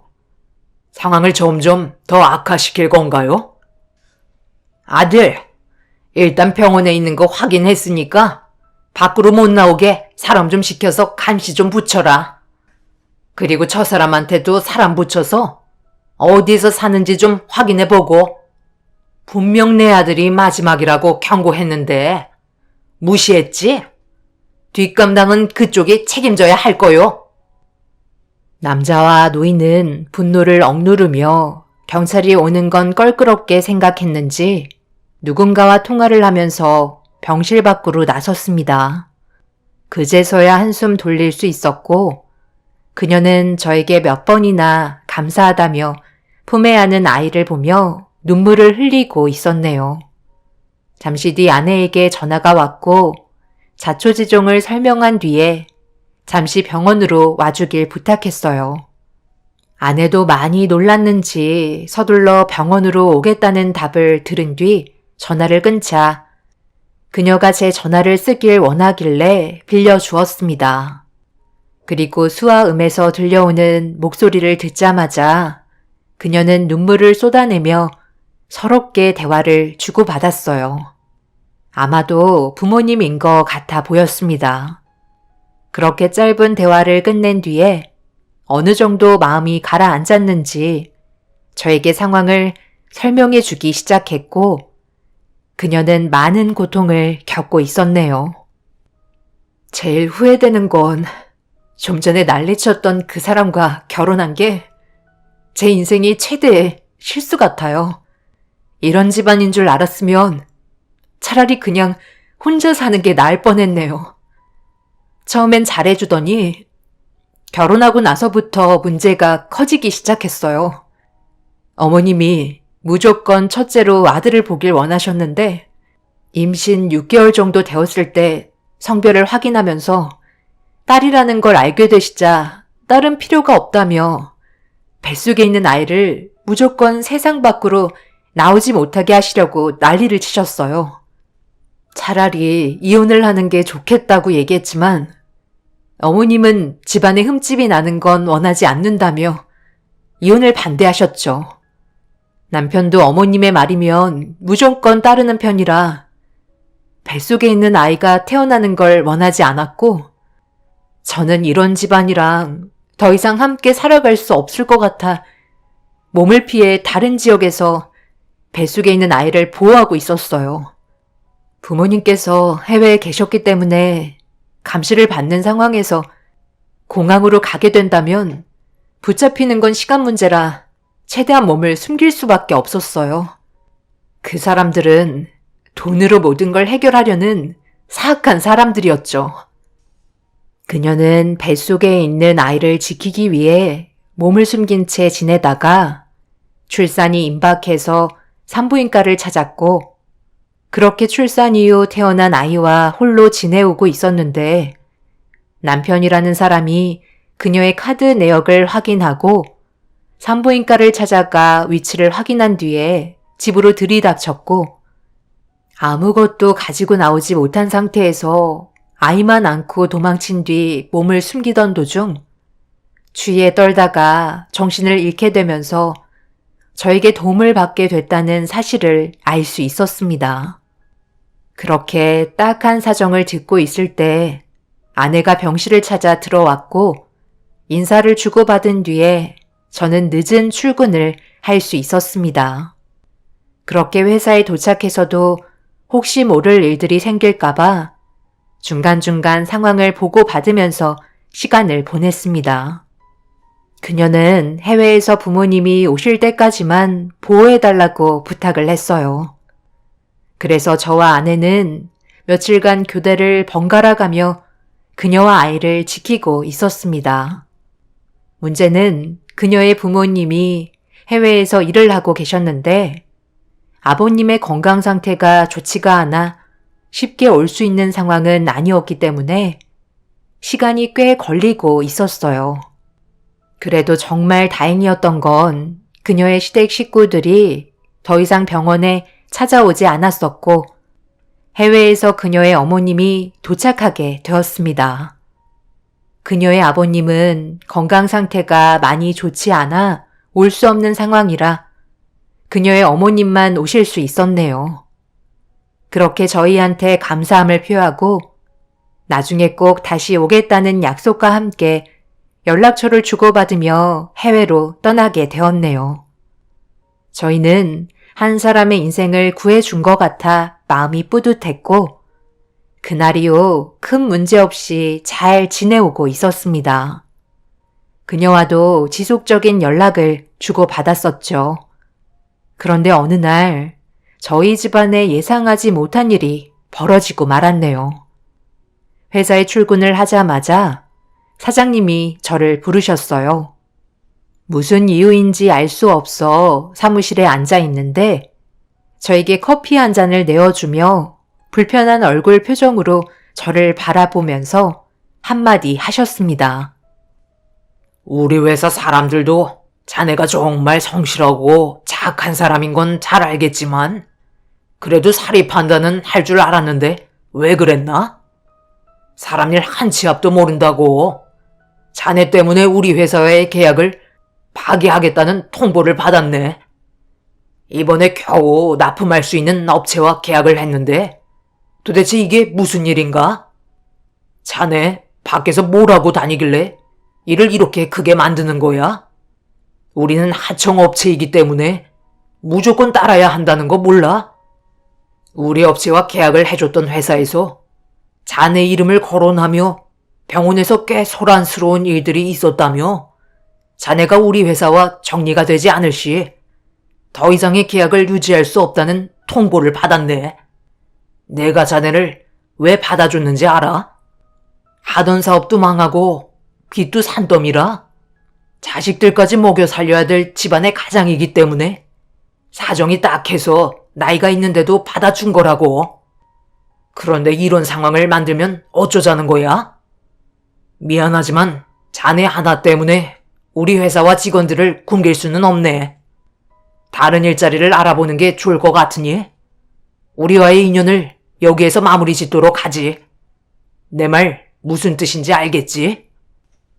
충격적이게도 그녀의 남편은 제가 다니던 회사와 계약을 하고 있는 중이었어요.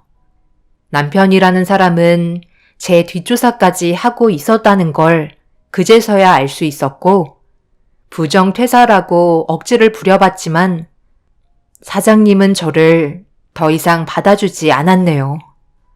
그리고 지금의 상황을 해결하고 싶으면 직접 문제를 해결하는 게 좋지 않겠냐고 서둘러 회사로 복귀해 주길 원하고 있었습니다.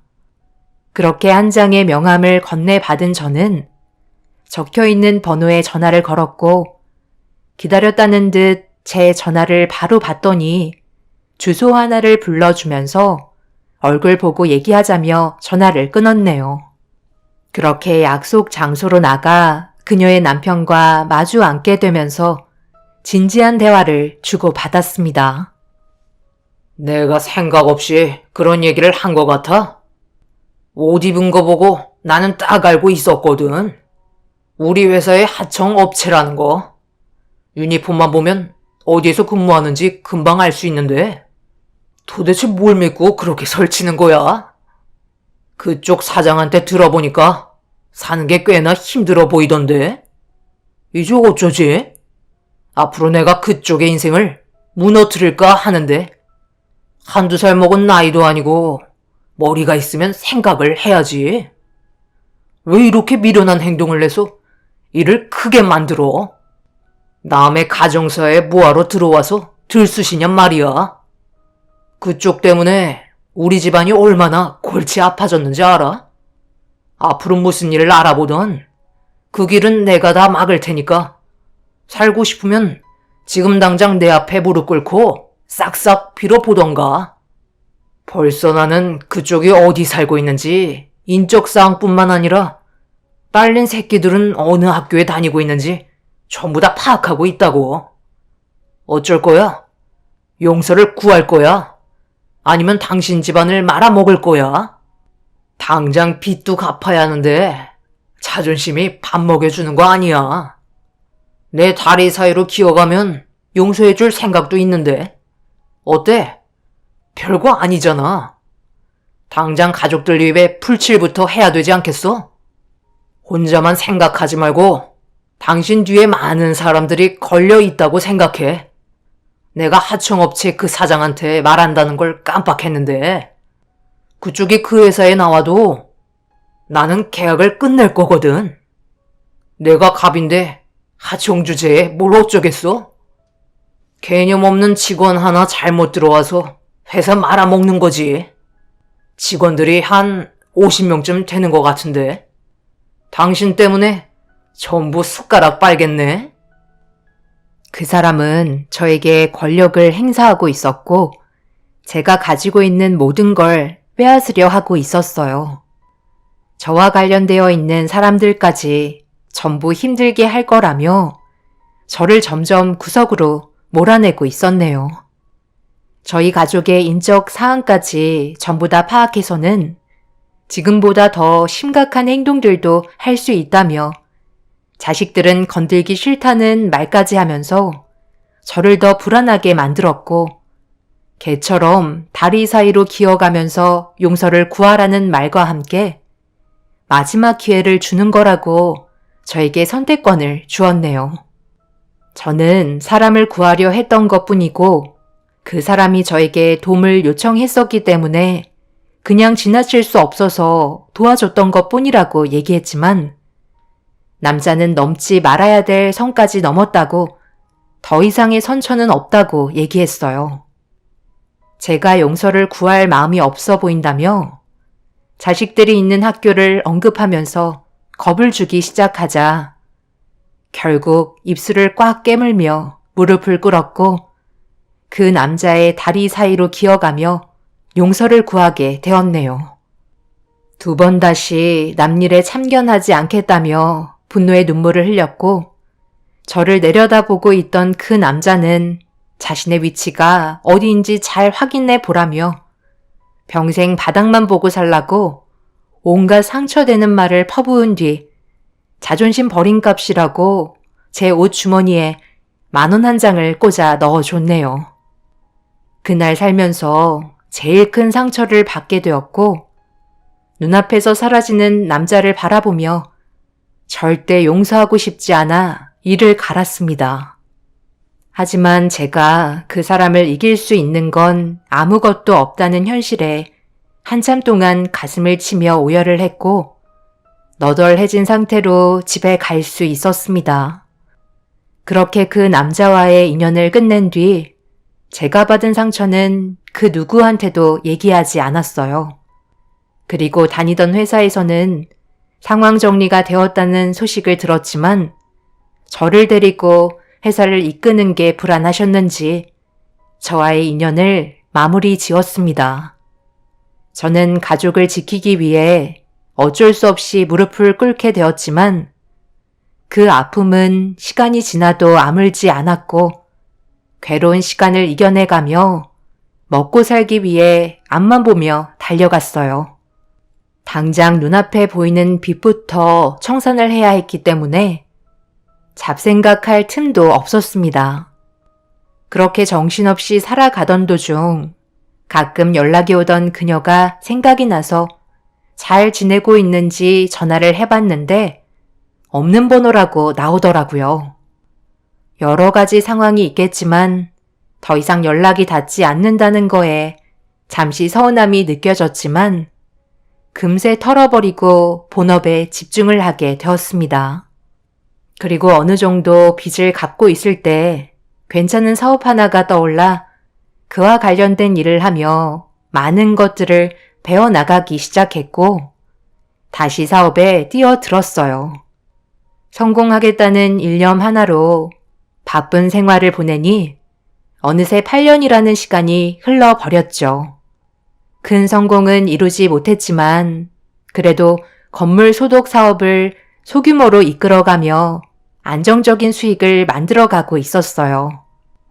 그러던 어느 날, 한 회사에서 소독 의뢰가 들어와 계약을 진행한 뒤에 회사 사람들이 모두 퇴근한 저녁 시간에 직원 동료들과 함께 소독 작업을 끝냈는데, 다음날 저희 업체에게 소독을 맡겼던 회사에서 전화 한 통이 왔어요. 급하다는 말에 서둘러 회사에 도착해 상황을 살펴보니 컴퓨터에 문제가 생기는 상황이 닥치고 말았습니다. 정말 죄송합니다. 문제가 생긴 컴퓨터는 저희 업체에서 배상해 드리도록 하겠습니다. 새로 들어온 직원이 아직 일이 서툴다 보니 컴퓨터에 직접적으로 소독약을 뿌린 것 같네요. 회사 업무에 지장을 드린 점 진심으로 사과드립니다. 과장님, 내가 이래서 동네 소독 업체를 부르지 말라고 얘기했었잖아요. 컴퓨터에 중요한 파일이 얼마나 많은데 이제 어떡할 거예요? 오늘 회의 자료도 전부 다 들어가 있다고요. 컴퓨터 고칠 수 있긴 한 거예요? 소독 업체가 소독을 못하면 어쩌자는 거예요? 저희는 시간과의 싸움이고 그게 전부 다 돈과 직결되어 있는 회사라고요. 주로 해외 고객들을 상대하는데 컴퓨터 없이 오늘 어떻게 일 처리를 하라는 건지. 이거 손해배상 청구까지 해야 되는 거 아니에요? 과장님, 소독받은 비용도 지불하지 마세요. 깔짝깔짝 화분에 물 뿌리듯 대충 하고 놀고 먹으면서 돈은 더럽게 많이 받네. 여기 업체에 정식 등록은 되어 있나요? 요즘 뉴스 보니까 방역업체들 정식 등록도 안 되어 있으면서 불법 영업 많이 하던데 여기도 그런 거 아니냐고요? 그런 거 아닙니다. 저희 회사는 8년이나 운영을 했고 한 번도 소독을 대충 한 적이 없어요. 정말 죄송합니다. 무슨 일이신데 왜 이리 소란스럽죠? 문제가 있으면 담당 직원이 따로 불러 해결하면 될 텐데요. 많은 직원들 보는 앞에서 이런 식으로 행동하면 우리 회사 이미지가 어떻겠어요? 지금 여기 일하러 온 거 아닌가요? 본업에 집중들 하시죠. 죄송하다며 머리를 숙이고 있는데 저에게 죽을 죄를 지은 것도 아닌데 그렇게 죄송해 할 필요 없다며 대충 상황을 들은 대표인 것 같은 여성분이 저에게 말을 걸어왔어요. 그래서 고개를 들어 다시 한번 업무에 지장을 준 부분에 대해 사과를 하려고 눈을 마주쳤는데 어디선가 많이 본 듯한 얼굴이었고 그녀도 제 얼굴을 보곤 잠시 머리를 갸우뚱하더니 저희는 서로를 알아볼 수 있었고 연락이 끊긴 지 너무 오래돼서 갑자기 보게 된 얼굴에 반가움을 감추지 못했습니다. 그녀는 그동안 연락을 못해서 죄송하다며 자리를 옮겼고 대표실에서 8년 만에 마주친 그녀와 대화를 주고받기 시작했어요. 그리고 지금까지 어떻게 살아왔는지 들을 수 있었죠. 갑자기 연락이 끊겨서 많이 서운하셨죠? 그때는 저도 처리해야 될 일들이 너무 많아서 연락이 끊길 수밖에 없었어요. 잘 지내고 있으면 된 거죠. 저는 또 그 나쁜 놈이 접근했을까봐 걱정하고 있었거든요. 그 사람 정말 질이 좋은 남자는 아니던데요. 비행기 타고 몇 번 찾아왔었어요. 정말 난리도 아니었죠. 아들이 아닌 딸을 낳았다고 그 집안 식구들이 찾아와서 저희 부모님 회사까지 찾아와 난장판을 만들어 놓았으니까요. 지금은 이혼한 상태라 남남이지만 그때만 해도 계속 연락 오고 다시 아이를 가지자고 물고 늘어지는 그 사람이랑 싸우다가 제가 들고 있던 핸드폰을 바닷물에 빠뜨린 바람에 찾을 수가 없었고 모든 연락처가 삭제가 되고 말았죠. 그 사람도 더 이상 저와 인연을 만들고 싶지 않았는지 이혼 서류에 도장을 찍을 때 두 분이서 만났다는 말을 전해 들었어요. 그 사람이 원래 나쁜 건 알았지만 그렇게까지 할 거라곤 전혀 생각 못 했었는데, 저 때문에 많이 힘드셨죠? 가족들을 위해서 어쩔 수 없는 선택을 하셨지만, 만약 그렇게 하지 않았다면 정말 더 큰일을 겪으셨을지도 몰라요. 그리고 기쁜 소식 하나 있어요. 그 집안이 몇 년 전에 꽤 큰 투자 사업을 진행하고 있었는데 무리하게 부족한 돈을 끌어모아 사업을 벌이다가 결국 실패로 돌아가서 엄청나게 많은 빚만 떠안고 길바닥에 주저앉았다고 하더라고요. 가족들끼리 뿔뿔이 흩어져서 도망자 신세로 몸을 숨기고 있다는데 아마 오래가지 못하고 사채업자들에게 잡히겠죠. 그녀는 그동안 겪었던 일에 대해 전부 설명해 주었고 정상적으로 잘 살아가고 있는 모습에 저 또한 기분이 좋았습니다. 그리고 제가 구해주었던 아이는 해외에서 잘 지내고 있다는 소식을 들을 수 있었네요. 그날 저희 업체가 실수한 부분에 대해 배상을 하겠다고 얘기했지만 그녀는 받지 않겠다고 거부를 했고 저를 무작정 돌려보냈습니다. 대표의 위치에 있어서 그런지 나중에 다시 연락하겠다는 말과 함께 명함을 교환했어요. 그녀는 해외에서 부모님이 운영하시던 회사를 한국으로 이주해 사업을 키우고 있는 중이라고 들었네요. 그렇게 며칠이 지나고 다시 그녀에게 연락이 와서 회사로 찾아가게 되었고 회사 입구에서 기다리고 있던 그녀는 저를 어디론가 데리고 갔습니다. 그곳은 집무실이었고 그녀가 손으로 가리킨 곳을 바라보니 제 이름이 새겨진 문패가 있더라고요. 무슨 상황인지 알 수 없어 물어보니 믿고 맡길 수 있는 방역업체를 저희 회사가 맡아주면 좋을 것 같다고 평생 계약을 맺겠다는 말을 꺼냈고 저희 업체는 그녀의 회사와 정식적으로 손을 잡게 되었네요. 그렇게 그녀의 회사에 소속이 되면서 저에게는 갑자기 많은 변화가 생기기 시작했어요.